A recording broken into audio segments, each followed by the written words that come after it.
Hi, everyone. Hi there. We have a very, very special guest with us here today. For those of you who don't know us, I'm Lena. I'm Fleur. And And we have, sorry. you go. We talked about this. Yeah, we actually finish each other's sentences here.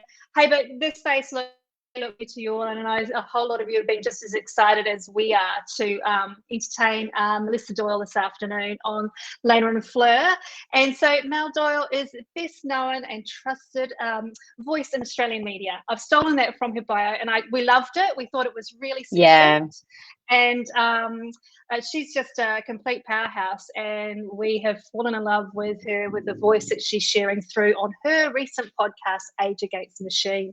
So welcome, Melissa, sorry. Sorry, Melissa, but before we let you actually give your intro, we have to say that Fleur and I are both incredibly nervous and a bit overwhelmed to actually be having the opportunity to speak to you today. So we'll get all the fangirl stuff out of the way straight away. You're very sweet, but don't be seriously.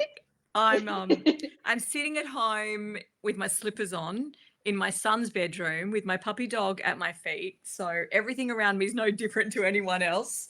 It's just bucketed with rain outside, and hey, it's a Saturday arvo and we're catching up. So I'm super excited. Thanks for having me. So one of the reasons that I guess the points that came up for us to, we've got comments. I don't know whether you can see this, but I've got comments coming up over the top. That's awesome. It's like a TV byline. I know. I'm going to leave it. I don't know how. I'll get nervous. I don't know what's happening, but I'm just going to leave it for the minute. Oh, I can hide over to the side. That's brilliant. Okay, there we go. But it's in relation to your latest podcast. So one of your most recent projects that you've had, which is Age Against the Machine. So that's a podcast that's available on Audible and is amazing. For any of you who are not already across this podcast, you need to sign up to Audible today and start listening. But Mel, do you want to give us a bit of for those of you that aren't, for those who aren't familiar with the podcast, do you want to give us a bit of background on the purpose and why you started it and where it's kind of evolved to? Yeah, I love storytelling, hence being a journalist, and long form storytelling is my favorite thing. So Sunday night was the program that I'd worked on most recently at 7 before I left. And I reached the age last year, I turned 50 at the beginning of last year. And it was a really interesting thing because everybody kept asking me how I felt about it, and it was one of those moments where I thought, well, I don't know, I'm turning 50, like, what am I meant to do or think? I'm lucky to be alive. Isn't this great? And I felt like everyone was making a bigger deal about it than I was, which then made me start to panic and thinking maybe I should be, it's that midlife milestone and yada, yada. So anyway, it just started me thinking about it all. And then the way I do it is tell stories. This was a really interesting exercise to do it audio only. So I kind of liken it to it's like a 7-part audio documentary, I guess. Yes. Is the way to do it, which was really good because it meant that we could talk to a lot of people without showing their faces. And having worked in TV all my life, I realized how many people were more willing to talk and really, really talk when they didn't have to identify themselves. So that opened up really cool conversations. Yeah. Interesting. Okay. But it was just that whole, how do we feel about ourselves as we get older? How do other people feel about us? How does the world look at us? Why are we seen as matriarchs in some societies and forgotten and invisible in others? Why do some women fear aging? Why do some women embrace aging? All the different things that come with getting older, from relationships, your looks, your job. Yeah. There was just so many factors to explore, and hence we did, and Age Against the Machine was born. And so, because Flo, you're exactly the same age, aren't you? I am a few months older than Mel, yes. Yeah. I turned 50 on 30th December, so we are very close. Happy birthday for then. It's pretty exciting, isn't it? I just think we're lucky, It is. Oh, okay, that's my dog. Someone else does too. Let me just chat amongst yourselves for a second. No, I get it. And on purpose, we literally had just said before that I wasn't doing it at home because my old boy Scratch has the tendency to get up and hobble around behind and do the barking. But Mel, you're allowed to have all of that. Okay, you're allowed to have all of that. 5-month-old border collie puppy who Aw. follows me everywhere, which is Aw. very, very sweet and cute. But sometimes, you know, a girl would like to go to the bathroom in private, and nothing happens in private anymore. But anyway, Yeah. where were we? So I think that in relation, I was actually making us both laugh. The fact that in the very first episode, it starts off that you're at a women's circle, and so as it turns out, that Fleur and I were pretty sure we went to the exact same women's circle. So it was a pretty interesting time. I've never done one before. It was such an Neither. eye-opener for me. No, I mean, so Naima, who I did Age Against the Machine with, is my gorgeous girlfriend. She's Californian born. She's into kombucha and, you know, she's a little bit more hippie than me. I'm like let's have a macchiato and a gin and tonic and, you know, wear high heels kind of girl. So we're quite different, which was really good because it meant that we could meet in the middle a few times. So she insisted we do this women's circle. And I must admit, I was a little bit, you know, I'm all for diversity, but I'm not really one to hang crystals and dream catchers. And I kind of went in a little bit, oh, yeah, this will be great. Well, I'll learn a bit, but, you know, it's not my thing. Holy cow. I was sitting in this circle and it was just so deep. And it was really quite, I don't want to use the word confronting because that makes it sound negative, but it was just this, I guess, this sharing with total strangers. And I was right in the middle of this patch where my son was about to leave home for the first time and move overseas to go to college. My mother-in-law had a fall. All these things are coming into my life. And I'm, you know, 50 and thinking about it now, thanks to everybody else telling me to think about it. I just burst into tears. And it was almost this really big moment where I recognized all the things that I'd been holding in. And suddenly in a really safe space, it all came out. So but it was also fascinating to learn about the stages of being a woman, you know, and likening it from spring to summer to autumn to winter and understanding our natural rhythm and our cycles and what it all meant. So it was probably one of the most eye-opening experiences and embarrassingly emotional that I've ever had. Fleur and I both had moments of just completely falling apart. I think we all had our turn as it went round the circle. Did you cry? Oh, yes, Definitely. of course. Yeah. Lots of tears and lots of laughter. But we had a really great representation of every generation. Yeah. Oh, just young 20-year-olds, very earnest, through to an 80-year-old as well. And just everyone sharing their journeys and all the sort of stories through that. By the end of it, we were all doing our Xena warrior cry at the end, and, you know, everyone was all sort of connected by this beautiful woman, you know, juice and everything like that. It was awesome. Yeah. Don't you think that's the best part though about being a woman is I've always thought you can sit down at a dinner, you know, I can go to a function and it's all la-di-da and you sit next to some awesome chick that you've never met before, and by the time they're serving dessert, you're best friends. You've covered everything. Absolutely. And I'll get in the car and say to my husband, oh, you know, who are you chatting to? What does he do? And John sort of might be like, oh, I think his name was Jeff. I don't know what he does. Whereas I've met Jeff's wife and I know the name of their dog, the name of their kids, how her parents are, what she's doing, you know, like you kind of just, I think women just get straight into it and we love to share. It's such a part of who we are. So yeah. Well, I think it's what I know at the end of your podcast, you know, you talk about the fact of it really is about open and honest communication, but also the sisterhood as well when it comes to aging. Yeah. And I think, you know, that's one of the things that we love most about our group that we have on Facebook is that it's so about those connections and those connections that we wouldn't have otherwise made unless we put ourselves out there and into that situation of randomly saying to someone, hey, you look great in that photo, and how it can be as simple as that to create the conversation. That's such a nice thing. Yeah. So one of the things that we really, you know, one of the reasons for the purpose of catching up with you, obviously, you know, to talk further about your podcast, but in particular about how we change the narrative around aging. And I guess what are some of the key things that have come up for you in this podcast, even maybe one or two points that you wanted to sort of kickstart with changing that narrative?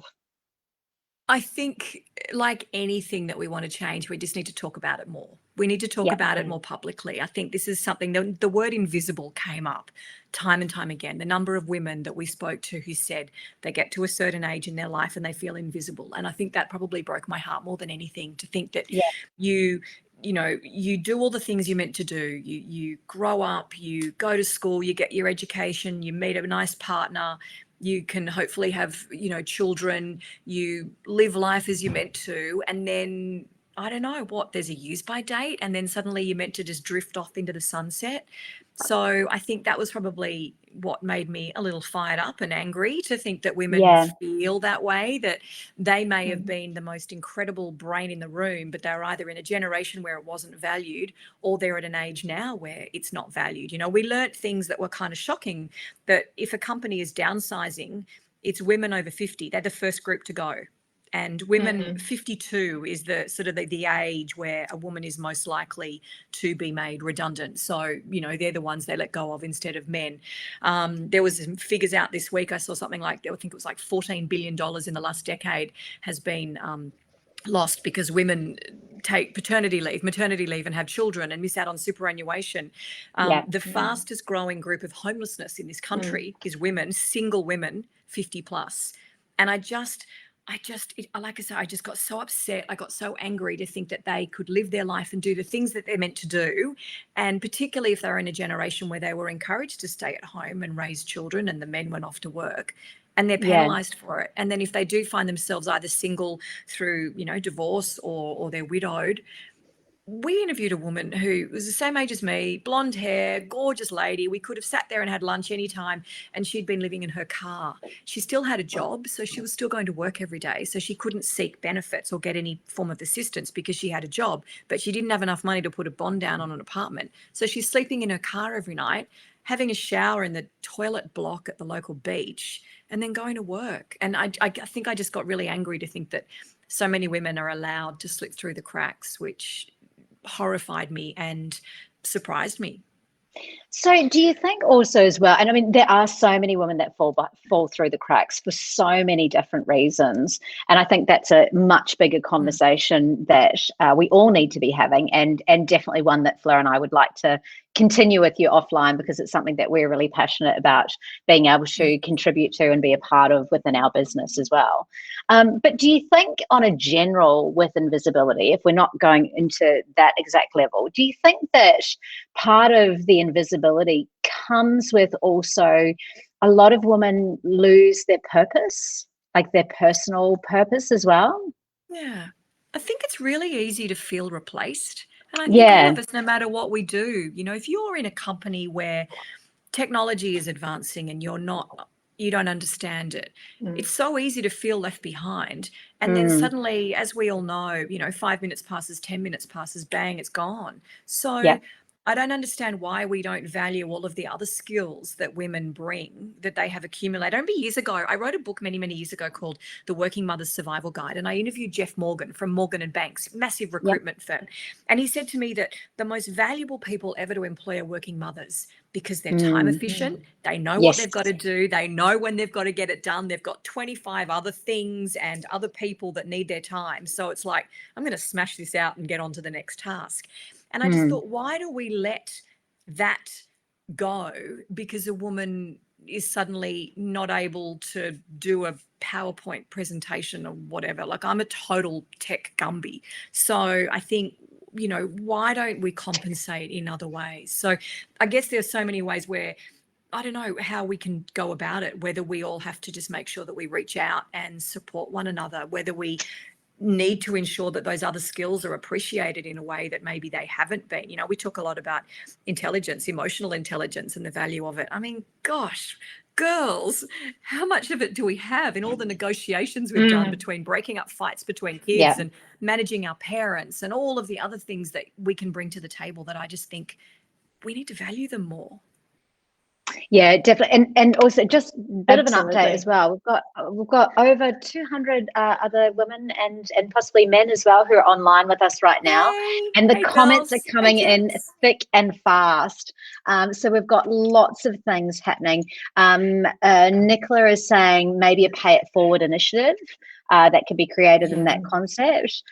Nick just saying that's mind blowing and so sad in relation to the to what's happening. And we've just got so many comments happening here. Amanda saying I'm halfway through the podcast, absolutely loving it. Women need to support women, from Helen as well. And I think, for us, it's Yeah. really interesting because Fleur and I probably, we do live in somewhat of a bubble, I have to say, which is the fact that because we own our own company, and for us, we really value age in our business. Like, we have multiple employees over the age of 60. We have, I think our average age is 45, and we have younger women as well. We have 20-year-olds in the business as well. But for us, because of it being with fashion as well, the expertise that comes with someone who's been in the industry for 40 years, it's irreplaceable. And so it's interesting, that it's about us as well being able to broaden outside of our little bubble and go, in a lot of circumstances, that's not the status quo. And I think appreciating what everybody brings, from the 20-year-old to the 60-year-old Yeah. to the 80-year-old. One of the things I loved was we spoke to Kate Jenkins, the Sex Discrimination Commissioner. And she made a great point where she said that often if there's a promotion going at work, in an office environment, the blokes will put up their hand, whereas a lot of women don't, because, gosh, we've got all sorts of issues going on, don't we? From imposter syndrome to the whole, oh, I'm so busy, I couldn't possibly take on any more, or I don't really think I could possibly do it. And so they don't tend to put up their hand. And one of the things that she does is encourages businesses to not wait for people to put their hand up, but to go and tap them on the shoulder. Yes. So if you've got a lineup of 10 people in your office who could do the job, and, half of them hopefully are women, but they aren't forthcoming, then go to them and say, apply for it. I've got your back. I believe in you. You can do it. So I think we just need to do that a little bit more because, let's be honest, I don't know about you. I've had moments as I've got older where I've started to doubt myself, and you think, oh, can I still do that? Am I still relevant? Does anyone ever want to hear from me anymore? There's all sorts of things that cross our minds as we get older. So maybe sometimes if others could step up as well for us, that might be a really good thing to do. I think, I don't know about you, Mel, but I feel like it's actually a really great time to be a 50-year-old woman or and older, because there is a real voice that is coming through. We're definitely a generation that is not sitting back and letting things happen for us. We're making it happen. So there is this great groundswell of strong, independent, forthright women coming through going, we want to talk about this. So you're just one of a few that we absolutely love for this. But I just love that whole sort of starting to really make it the norm in a conversation, and no longer it be taboo, or there's a place to have it. You have it quietly with your girlfriends. It's not like, it's actually become like, sometimes the young girls in the go, I can't believe we're actually talking about this.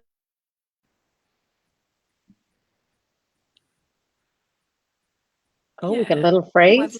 Oh, I thought that was his phone. No, I think Flo's completely frozen there. Yeah, and I think definitely talking about it. We just have to. One of the things that was interesting, we asked a lot of women when they were younger, what did they think being older meant? So I don't know, all of you kind of, if we can have a moment where you think, all right, back when I was, I don't know, 15 or 20, what did you think that being older meant, or what did it look like? And I picture my grandmother, which I'm sure a lot of us do. And for me, being an older woman probably meant, comfortable, sensible shoes and those lovely Austie dresses, and maybe just going quietly and making my own bread, or I don't know. I think I had a perception that being a woman of a certain age meant I had to look a certain way and do certain things and act in a certain way. And now that I'm at this age, I'm kind of like, well, no way. I still want to wear the same clothes I've worn for the last however many years, maybe a little bit bigger, but that's okay. But I still want to wear high heels. I still want to go to the gym. I still want to be vibrant. I still want to be listening to pop music. I still want to do all of those things. So suddenly I realized that being in my 50s is not what I thought being in my 50s was. So hopefully the generation that's coming through is now starting to beat that drum and say, well, don't forget about us, because we aren't the generation that will go away quietly and knit in the corner anymore. We're just not. I think I had probably not that there's anything wrong with knitting. I had a totally different and perhaps somewhat warped view of what growing older was, because I had such a clear dream of owning a fashion house and grew up with the likes of Karl Lagerfeld, right? So I just thought I'd have grey hair and be owning a massive fashion empire with big sunglasses. Like, that is legitimately what I thought. Well, you don't have grey hair. I can't see you. And you just need to get some big sunglasses and you're there. Yeah, so I feel like I'm actually on the way. I'm quite excited about that. What was your vision, Fleur? Oh, gee. It's really funny because I can definitely see, I would even go, my mum isn't like my grandmother, right? So it's very Yeah, much, totally. but I'm like you, Mel. I'm very much like, I want the heels. I want to dress up and still be flirtatious and a little bit sassy and everything. So it's sort of, don't fence me in with what the stereotypes of what you see on age as. But I love still being agile and out and about. Oh, we keep dropping out Dr. with you, Jenny that Fleur, a came little through. bit. Oh, what was that? Yeah. Say that bit again. I think the key thing from Dr. Jenny was, I've got to keep moving. I blocked out the Yeah. stop alcohol thing, but I'll Gotta have keep some moving, Dr. pleasures in Jenny. life. Yeah. So I think, and we both commented, and by the way, there are so many comments coming in. We've got Meredith is saying there are three. Oh, it keeps moving. There are 3 people in my department who are over 70 and work full time. One was offered a redundancy and chose to keep working. We've got Judy saying, Melissa, this is what happened to my daughter. Didn't believe she was worthy or capable for a big role until her boss, who was female, tapped her on the shoulder and encouraged her to consider it. Very empowering. Yay. So lots and lots of comments coming through. But we were both saying about because Dr. Jenny came on your podcast, and I think everyone loves Dr. Jenny. I mean, what's not to love? She's the best chick. She's such a good girlfriend. And she's just so clever. It's like, Yeah. as soon as you hear that she's coming on, the room just pauses and goes quiet. It's like, She's give just me, sensible, isn't she? give me the information. But we really loved her tip about using a different part of your brain. So taking up one activity, and she had mentioned about brushing her teeth with her left hand as opposed to her right, and making it a regular sort of habit that you're doing in order to train up a different part of your brain. Have you taken on the challenge? What's your brain training that's going on? Oh, I remember many, many years ago when I was pregnant with my daughter, and I fell over and broke my arm, and I broke my right arm, and I had to do everything with my left, and I was useless, like absolutely useless. Cleaning my teeth was so difficult. I think for me, it's been my job.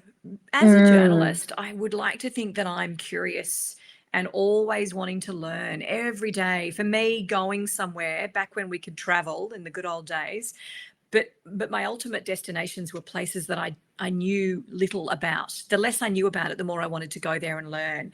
I'm just intrigued by different cultures and different foods and what drives different people. And I love interviewing people and finding out what it is that makes them tick. Why does someone become an elite athlete? Why is someone else a leader? Why is someone else go through adversity and they can manage it head on and keep going? I'm just intrigued by people and what makes us all different. So I'd probably not quite your daily Sudoku, but at least I kind of like learning, It's so interesting though that you bring that up about work, because Fleur and I are very much the same, and we're so immersed in our workspace that it's interesting for me, and I think this comes up quite a lot, because when I look at my life as a balance, and I know that you've written had a regular column with the Sydney Herald in relation to balance and what that looks like, and it's really tricky when you've got a career that you're so immersed in to actually find stuff that I guess ignites you and gives you something else as well outside of work. So interesting that you say that, because I definitely feel the same, that at work all of my learning just comes out there.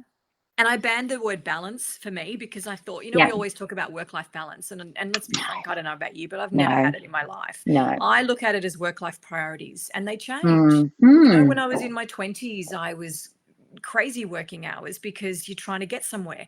And then my 30s, I had children, I had babies, and I was doing stupid hours. I was doing sunrise, but it actually worked really well with little kids. I'd get up at 3 o'clock and feed the baby, go to work, do show, come home, spend all day with them, pick them up at the school gate every afternoon in primary school. I was really, really lucky. It meant that I was tired for a good decade, but you're tired anyway, aren't you? So then I feel like, then you kind of, as they come into teenage years, your priorities are different. And now that I've got one at home, she's just actually graduated from year 12 yesterday, and my son has left home. And so my priorities are different going into this decade. So I think it's all about where you're at, what you want to do for you. There are times when you have to park your own need for, people used to say to me, do you have a hobby? And I'm like, I haven't got time for a hobby. Yeah. Seriously, a hobby is having a it's clean true. kitchen right now. So, it just changes. One day I'll take up a hobby. I don't know what and when, but I feel like you just have to do what you've got to do at that particular time. We've got an absolutely brilliant comment that's just come through from Louise, and I can't show it because it's actually really long, but it says, I'm 59 and would just like to put my hand up for the woman, oh gosh, it keeps moving, for the women who do not feel invisible. I can honestly say that the past decade has been fantastic for me. I'm an archivist, I think it says, activist. It might be a archivist, and my career has really taken off mainly due to external changes. I'm in the middle of driving 2 projects. It keeps going through, but I love that shift as well around, because I think part of changing the narrative around aging is not believing that we need to become invisible. So there's reading also this. She's doing a lot of weight training. She wants to go back to uni. That's awesome. Yeah, like why shouldn't we? 59, like it's a number. I keep trying to think it's a number. Yeah, there are bits of your body that probably don't quite do what they did 20, 30 years ago. And, sometimes it takes a little bit longer to get out of bed in the morning and things creak and groan. And, that's just going to happen. But I think for us, it kept coming back to the privilege of getting older. The alternative isn't really pleasant, let's be honest. So I feel really lucky that I'm here and that I'm well and that I'm capable and I'm strong and you can do all of these things. And I think it's about reminding ourselves to appreciate that every single day, every week, every extra year really is a gift. And I kind of just don't want to waste it. For me, the biggest frustration these last 18 months in this pandemic is I'm wasting time. There's all these things. Totally. I've got a map on the wall of the world and I just want to explore the whole world. And I keep thinking, oh my God, I'm wasting time. Hurry up. I've got to get to Kazakhstan before I'm dead. So it's just that sense of may we keep stretching ourselves and trying new things. And, I always say to my kids, what's the worst thing that can happen? And I've tried to say that to myself a bit more now, try something. And what's the worst that can happen? Okay, you might get a bit of egg on your face or maybe it won't quite go the way you thought, but oh, well, that's okay. As long as it's not catastrophic, then turn around and do something else. Yes, and so I think one of the other ones that really struck a note with Fleur and I was with your interview with Rachel Griffith at the beginning. Again, another amazing woman that who doesn't love Rachel Griffith. But I really loved her call, and this is a really strong underlying part of your podcast as well. It's that call to action around empowerment, which I think is so powerful. And I love how she spoke about all of a sudden realizing that as we're aging, we're becoming the establishment. Yeah. And just around taking that shift and part of your own personal responsibility going on, to help other women, but also thinking about that next generation coming through and what responsibility we're taking for how that gets molded, as our parents, have become elders and, we're stepping into that more of a leading role position. I thought, it was a very strong call to action for me. The first thing I got to tell you, so with Rachel, I sent her a little message and said, look, I'm doing this project. Would you, be up for a chat?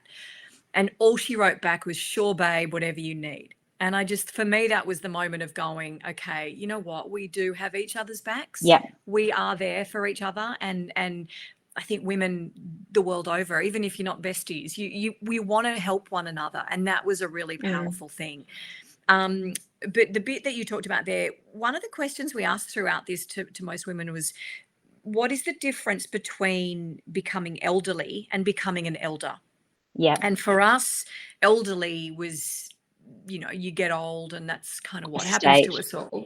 Yeah, but being an elder is that passing on of wisdom. It's that using your voice. As you just mentioned there, it's about showing another way, maybe a better way. It's about mentoring. It's about not just mentoring in a workplace either. When I use that word, I wish there was a broader one, but I would hope that I mentor my children and I hope that I mentor my friends' children. I hope we mentor people around us by the virtue of what it is that we do, how we conduct ourselves, how we act, how we are. So it was using your voice of knowing, one of the things when I spoke to, sorry, I'm jumping all over the shop, but that's my brain's a bit of a pinball machine. Same. One of the things when I was talking to Rachel was at the time when Grace Tame had been named Australian of the Year, and Brittany Higgins, obviously we know what she's done, and by sounding the alarm in Canberra. And it made me realize those two women are 26 years old. And I don't know about you, but at 26, I don't know if I would have had the guts to do that. And it shone a light for me going, okay, well, they're gutsy at 26. I have to be gutsy at 51, and I've got to stand up and support them. So my job now at this point in my life is to look at the younger women and how can I help them? How can I support them? How can I use my voice? How can I lend my profile, my platform, my wisdom, my whatever I might have to back them and help them and encourage them in the battles that they're taking on now? I think it's really important. And I think that also then means that we can all feel that we still have a purpose as we get older, because we still are needed, just in a different way. I think we have to redefine our own purpose. I've got my pen. Yeah. I'm like, this is ridiculous. Oh, I know. But I'm writing notes at the same time. So I'm like, oh, great. I'm not even using it. I just wave it around. But I think it's important that we rediscover, we redefine our own purpose though as well. That's where I think that's empowerment comes in. And we've got Nicholas saying here, we've got honestly so many comments and brilliant stuff coming through, which we will have to go back and read afterwards. But Nicholas saying, how do you think privilege is a factor in this question? And I'm guessing that's in relation to the elders versus elder. And I think privilege is a huge factor in everything that we are talking about today. The fact that we are sitting here in this community, front-facing, all in very successful positions, I think privilege is a huge factor. And I think it's even more so a call for those who are of privilege to do better. Yeah. Completely agree with you. And I was very mindful throughout the whole project of my privilege. Yeah. For a start, I'm white. I'm healthy. I'm married. I live in Australia. I've had a career. I have money in the bank. I live in a nice home. I have a house. I was very acutely aware that my aging experience was so different to so many of the women we spoke to, which is why we ensured that we tried to cover as many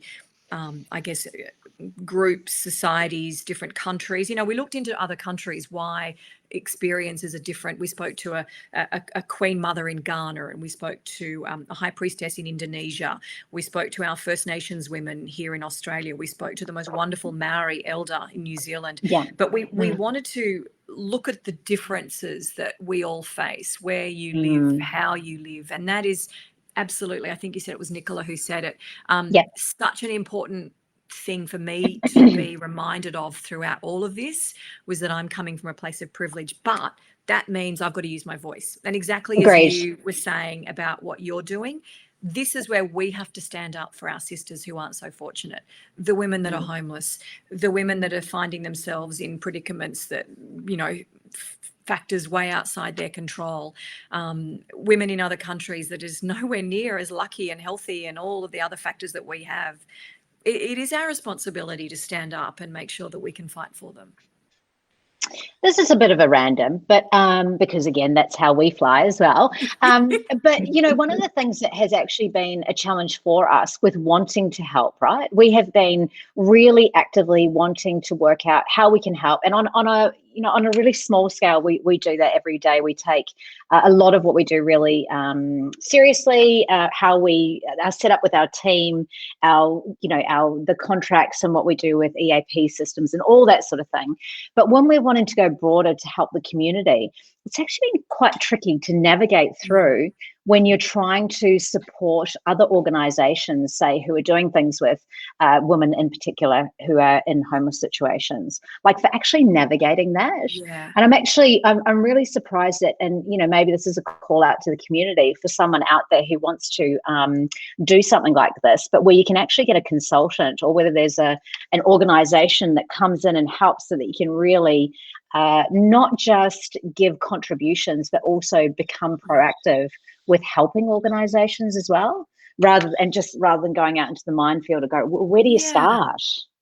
And I think too, I've always been a little bit, I would never want to take away from particular charities, but there are some that just by virtue of what they do get a lot of community support.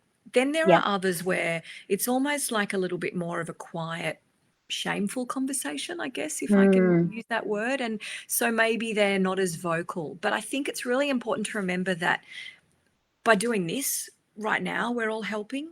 Help doesn't Yeah. always have to be monetary.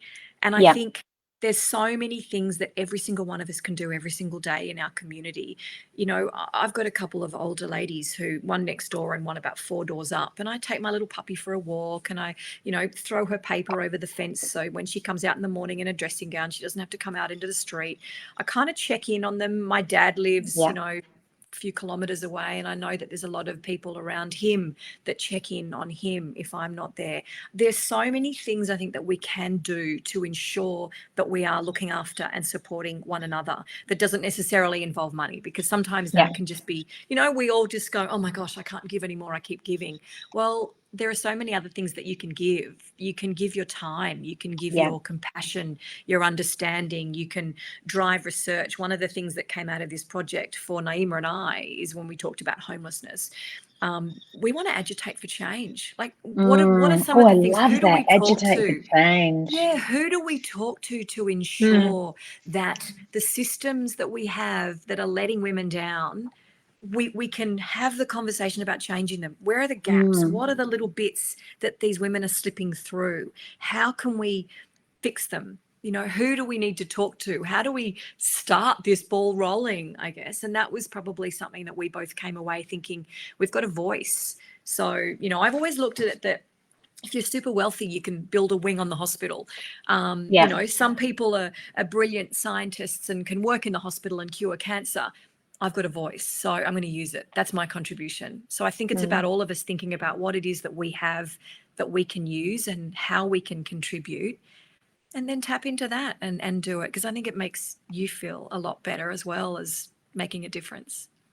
Love to see in the comments. Yeah, that's absolutely, Mel. And I'd love to see in the comments. Obviously, we've still got heaps of comments coming through.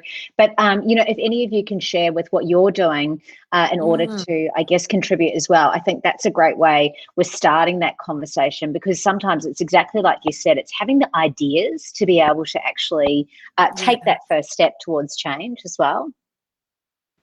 And Fleur, what were kind of a couple of the highlights that you had from your from the podcast? Lovely Joan, who tell me if I'm dropping out because I've got very bad connection here. I'm not usually this quiet.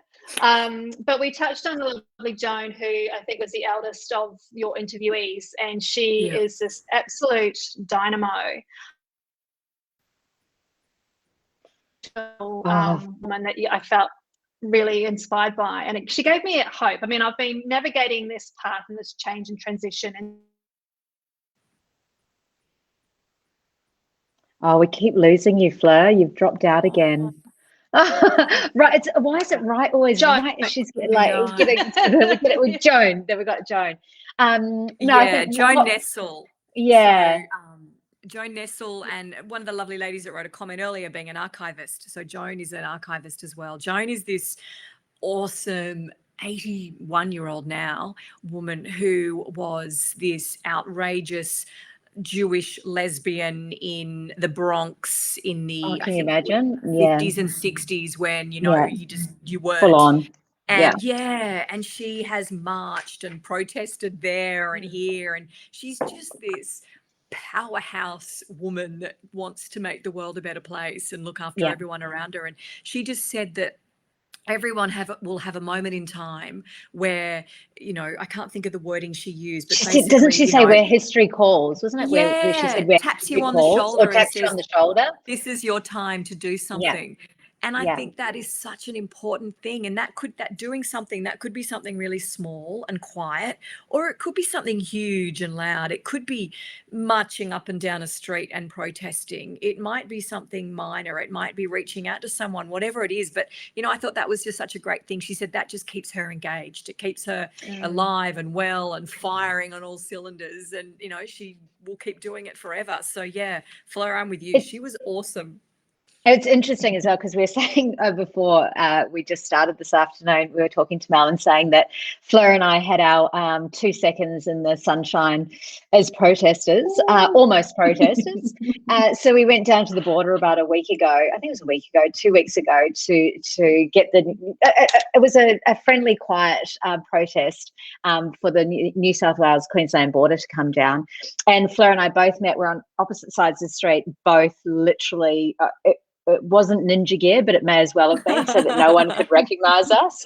We had, totally incognito, and we're standing in the middle, and we both saw like 200 police on either side, and we're talking to each other, and I'm like standing by the police, and then I'm freaking out and going, I'm not, and then Fleur's like, I'm not doing this, I can't do this, I've got to go, and I was like, I'm going too. So I think you're right. I think yeah. we made it there, but I think it's so right what you're saying, that making little change doesn't necessarily have to be in the front of the crowd leading the way. Like, we can all help that and just really small times. And there's just a couple of comments that have come through which I'm really loving. Merida, I've just got here Catherine Porter saying, is that the next release, Ninja Gear? Maybe. But we've got here, Meredith was saying that she worked in aged care, and the amount of older people who call the counsellor needing help to get their rubbish bins in and out. Oh, that's really sad. So that is, that's definitely something that all of us can do if we've got an elderly neighbour, even if you just see their bins that are out and empty, just take it up for them. Like, it's really not a big deal at all. And then Debbie's saying, sometimes just a simple good morning, how you are to a stranger as I'm doing my walk makes me feel good and help others as well. And I think, and help make them smile. One of the things we also spoke to, I feel like I'm name dropping now, I promise you I'm not, but we spoke to Marsha Hyde. Oh, name drop, go please. Well, when Marsha and I caught up. Marsha. Well, we were, I was kind of thinking, who are women that I think are really genuinely for the sisterhood? Because I think there's a big difference. A lot of women say they are, and sometimes my view is the louder you go on about it can often mean the less you actually do. So anyway, there are some women that you just know, put their money where their mouth is, and Marsha is one of them. Anyway, totally forgot what I was going to talk to you about. Anyway, I love that she called you. No, what I loved is that she called you. I feel like she called you out on a few things during the podcast as well. She was kind of like, yes. And then I think when you were talking to her about the imposter syndrome stuff, and you said, do you think it's a female thing? And she said, no, I think it's a personality thing. And I was like, oh, Marsha. But I loved her approach that she was saying about her career. I know that when you'd asked her if she was going to retire, and she said, or she was thinking about retirement, and she said, no, I'll change my repertoire. And I thought, gee, there's just something about that. Again, she has that presence where when she's speaking, just the whole room goes quiet. Yeah, totally.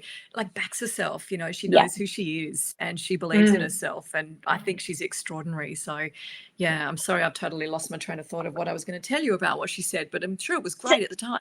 No, is that not one of the gifts that we get? Like, isn't that part of the changes that happens to us? It's a gift. It's a gift. It's a gift. We don't have to remember everything. Thanks. It's a gift from the universe. And I think there's a notes section on your phone, because that's just full every day to-do list. Don't forget to do this. Call this person. Do this. I just can't remember anything anymore.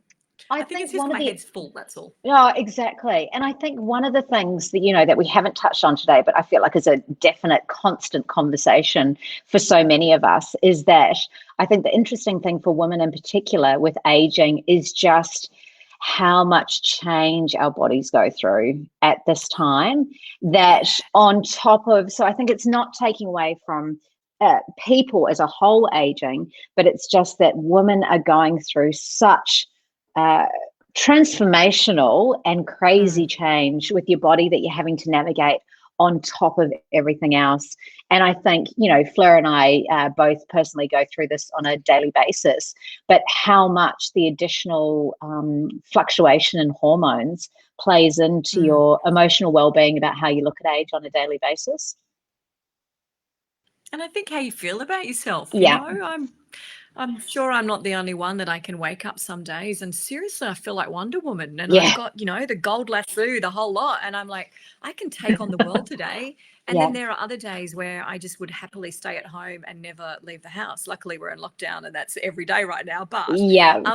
But I'm with you. It really, really changes. And then even we talk about aesthetics in this. We talk about your changing looks. I mean, at the moment, I haven't been to the hairdresser for months, and there's a hell of a lot God, more you grey couldn't coming tell. through. It's shocking. Like I knew there was greys or Arctic blonde, as my hairdresser calls them, but there's a lot more than I recognised.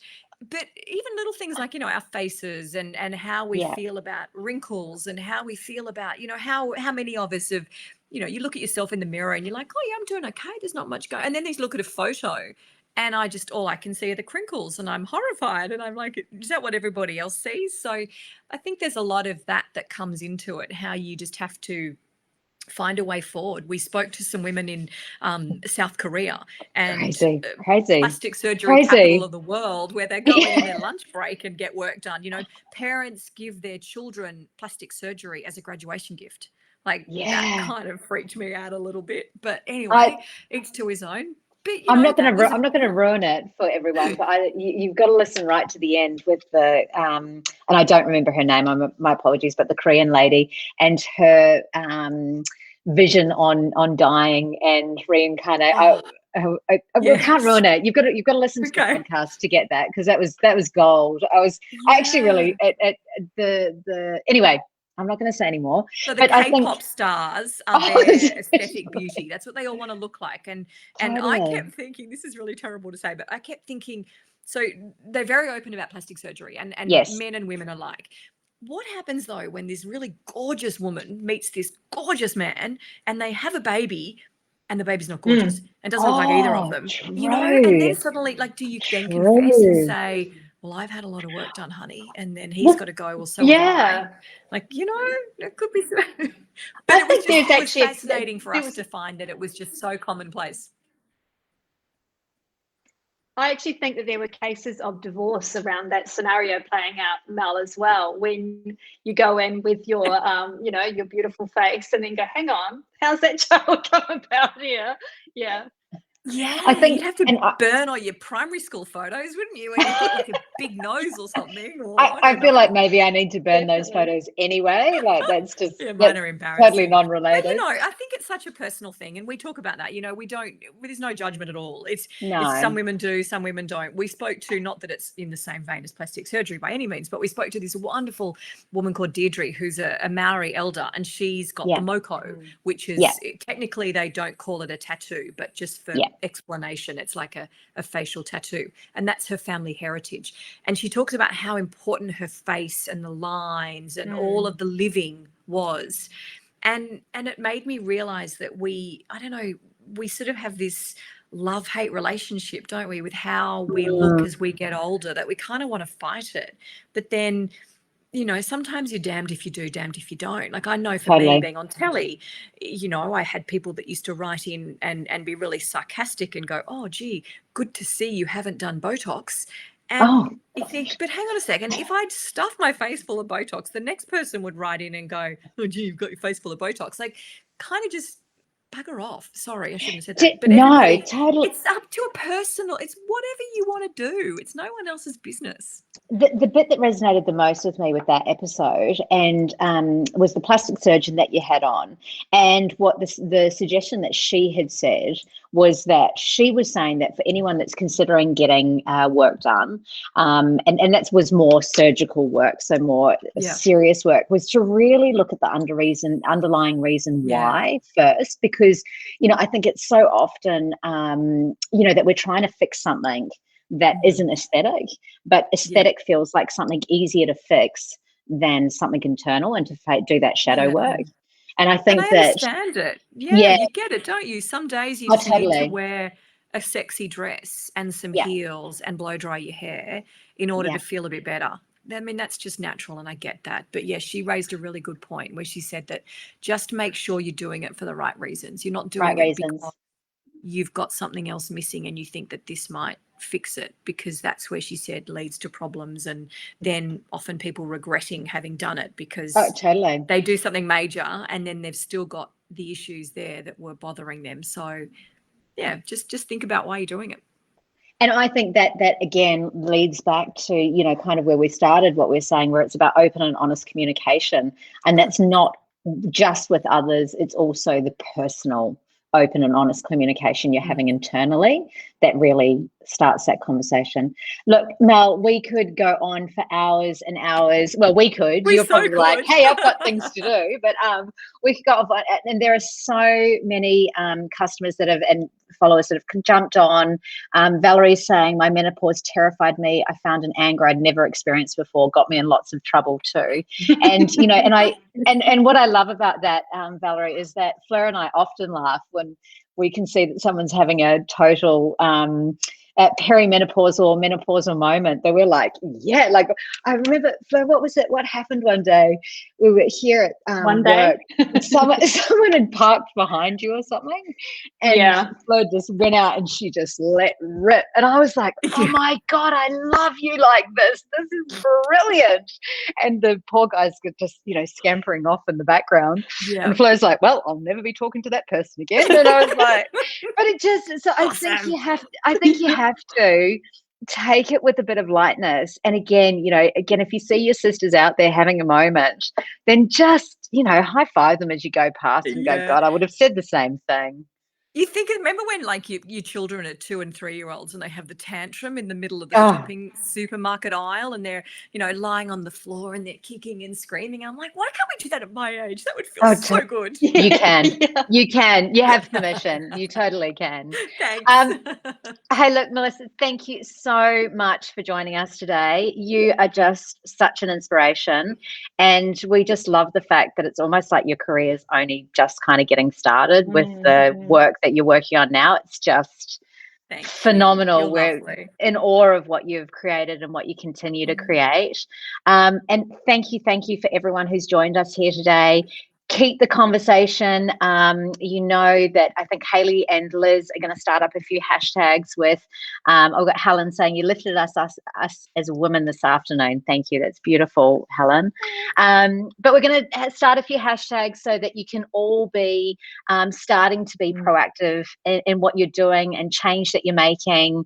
And Susan saying, feeling inspired. Thanks, ladies. And it looks like that's a picture of her with them. Oh, so many comments coming in now. It's just flowing in. But thank you, Mel. And we hope that this isn't the last time that we catch up with you. So please stay in contact.